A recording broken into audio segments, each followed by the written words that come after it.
Bonjour à tous et bienvenue dans votre journal de ce début de semaine. Un journal que nous allons commencer du côté des Sables d'Olonne, ou comme sur l'ensemble du territoire. Ce week-end a été marqué par le début des vacances scolaires. Le mot d'ordre, quel que soit l'âge, se reposer et passer du temps en famille. Regardez. Là, c'est d'écrire un joyeux Noël sur la plage des Sables. Eh ben, j'enchaîne avec un cœur. Maintenant, c'est le U. Sur le remblai des Sables d'Olonne, le soleil règne en cette première journée de vacances. Et qui dit vacances dit écolier heureux. Oui, je suis contente, car c'est du repos. Et comme ça, on peut se reposer et on peut faire ce qu'on veut. Et ça fait un grand changement, le fait de profiter avec sa famille et de ne pas être enfermé à l'école.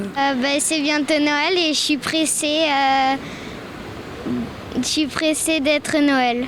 Et oui, les fêtes de fin d'année sont sur toutes les lèvres, sur le trait de côte comme dans les allées pavées sablaises. Je pense que ça s'appelle des coques, ça, il y a des bigorneaux. Je ne connais pas tous les coquillages du bord de mer, mais il y en a plein de catégories, c'est magnifique. Sur le quartier de l'île Penotte, par exemple, les vacanciers prennent le temps de découvrir ou redécouvrir les mosaïques de coquillages. Pour la plupart, la prudence reste de mise malgré le temps des fêtes. Toujours la même vigilance, on se réunit à 4 personnes, pas plus. L'idée, c'est de se retrouver en ayant conscience aussi un peu du contexte, mais de passer un bon moment, quoi. À quelques encablures de là, sur le marché de Noël, petits et grands profitent du train, de la patinoire éphémère, mais surtout du temps passé ensemble. C'est un des principaux cadeaux pour les passants interrogés. Très heureux comme ça, j'ai pas besoin de cadeau de Noël.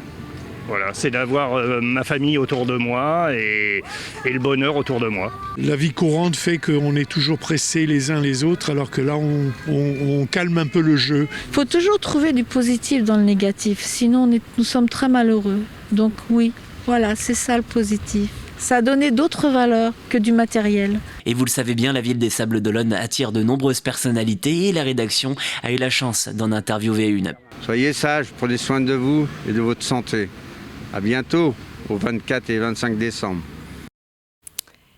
Le rendez-vous est pris. Les Sables d'Olonne dont on reparle également depuis ce matin, puisque la mission patrimoine de Stéphane Bern vient de publier la répartition des aides accordées aux sites sélectionnés en 2021. La Villa Charlotte en faisait partie et elle obtient 200 000 €. La somme ira à la restauration de ses jardins sablés.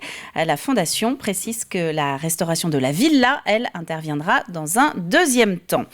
On ouvre une page sport en ce lundi avec 2 belles victoires à retenir ce week-end. La première, c'est en foot avec la qualification de La Roche VF pour les 16e de finale de la Coupe de France.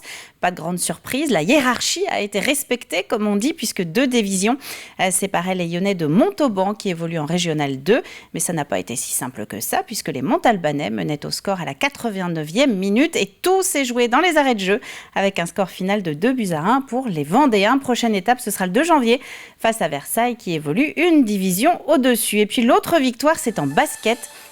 Un défi du Grand Ouest ce week-end pour les filles du RVBC qui se déplaçaient à Landerneau et qui en reviennent donc avec un match gagné 86-75. De bon augure pour le match de mercredi soir en Eurocup. Même si les dés sont jetés pour les Lyonnaises, il y a peu de chances qu'elles rattrapent la trentaine de points qu'elles ont en retard sur les premières. Mais c'est quand même l'occasion pour le RVBC de terminer sur une note positive. Ce sera face aux Russes de Nika Syktyvkar.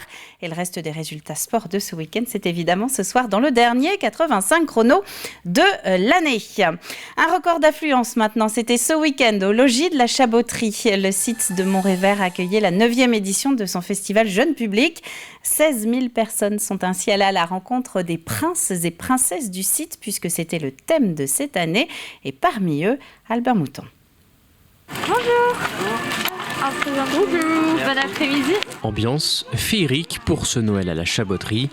Tout a été minutieusement préparé pour impressionner les enfants, mais aussi les parents. Au programme, la découverte d'une mini-ferme, d'un manège, mais également des animations et des spectacles, à commencer par le théâtre de Guignol. Oh oui, c'est votre rivière. C'est ma rivière. Oh. Avec un jeune public qui se prend au jeu. Les enfants. Oh, je me débrouille avec tout ça. J'ai vite me trouver une cassette.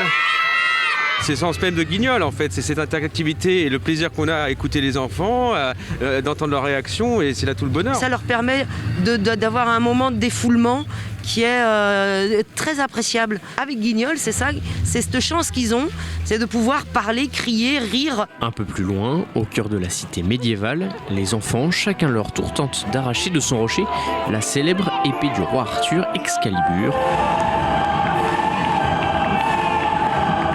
Chevalier François des Fortaleza. Jusqu'à ce que l'élu réussisse. Roman, tu as libéré Excalibur.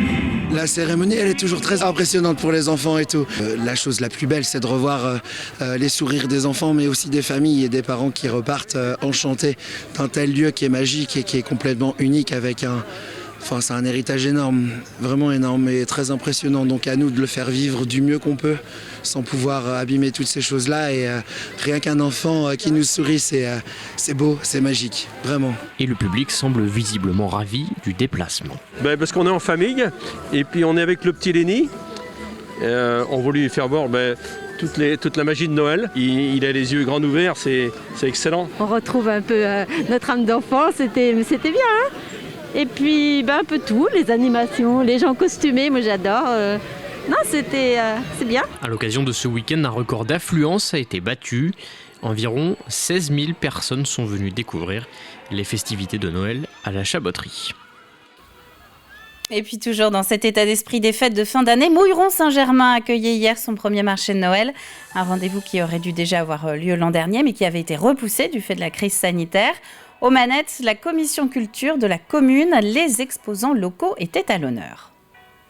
On a beaucoup de producteurs locaux, à la fois du pays de la Châtaigneraie, quelques aussi habitantes de notre commune qui soit sont en activité principale, soit en auto-entrepreneur sur notamment du loisir créatif. Mais nous avons aussi quelques producteurs de fromage, de saucissons, de denrées alimentaires qui sont du pays des Herbiers, du pays de Pouzauges, donc vraiment en proximité. On est vraiment sur un marché de Noël 100% local. Et un mot de météo pour finir, de probables pare-brise gelés au réveil puisqu'il fera 0 sur toute la Vendée. L'après-midi sera marqué par du soleil dans les terres et un ciel couvert quand même, sur le littoral notamment. 6 du côté de Pouzauges, 8 vers les Sables d'Olonne. Fin de ce journal, merci à vous de l'avoir suivi. On se retrouve demain soir à 18h pour le prochain point sur l'actu vendéenne. Très bonne soirée à toutes et à tous et à demain.